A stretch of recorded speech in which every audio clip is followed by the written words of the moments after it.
Guideline ரேட்டை கண்ணாவினான்னு ஏற்றிட்டாங்க. பத்திர செலவு பயங்கரமாக ஏறி போச்சு. அதனால இங்கே பத்திரப்பதியோ குறைஞ்சி வச்சுப்பா. இதில் மறுபடியும் வேற சொத்து மதிப்பை ஏற்ற போகிறாங்களாம். யார் கேட்குறது? இந்த சவுக்கு சங்கர்னு ஒரு ஆள் கத்திட்டு இருந்தாப்புல, அந்த ஆளையும் சவுக்காலே அடிச்சு கையை வச்சுட்டாங்க.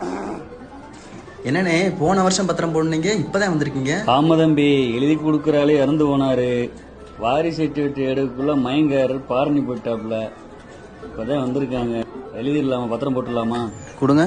இந்த 1 ஏக்கர் பதிய 20,000 வருமேனே. என்னது 20,000-மா? என்ன தம்பி, போன வருஷம் 10,000 அண்ணே, போன வருஷம் கிரையத்துக்கு 11% இருந்துச்சு. 2% பதிவு கட்டணத்தை மட்டும் குறைச்சிருந்தாங்க.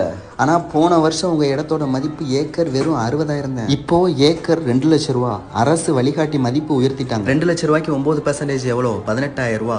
அது போக 10 பேஜுக்கு மேல வைக்கிற ஒவ்வொரு பேஜுக்கும் போன வருஷம் வெறும் 10 ரூபா தான் இருந்துச்சு. இப்போ 10 பேஜுக்கு மேல வைக்கிற ஒவ்வொரு பேஜுக்கும் 100 ரூபா கட்டணம் வசூலிக்க சொல்றாங்க. அப்போ இத்தனை வாரிசுதாரர்களோட ஆதார் கார்டு சேர்த்தாலே அதுவே உங்களுக்கு ஒரு அமௌண்ட் வந்துடுறேன். அது போக கம்ப்யூட்டர், சிடி, சப்டிவிஷன், லீகலாகவே உங்களுக்கு பத்திர செலவு 20,000 ரூபா வரத்தானே செய்யும். என் மகனுக்கு எனாம் சர்டிஃபிகேட் எழுதி கொடுக்கணும்னு சொல்லி கொடுத்துருந்தேனே, அது எவ்வளவு செலவாகும்? இப்போ இனாம் செட்டில்மெண்ட்டுக்கு மேக்ஸிமம் ஸ்டாம்ப் ஃபீஸ் 25,000 இருந்ததை 40,000 ரூபா ஆக்கிட்டாங்க. மேக்ஸிமம் பதிவு கட்டணம் 4,000 இருந்ததை 10,000 ரூபா ஆக்கிட்டாங்க.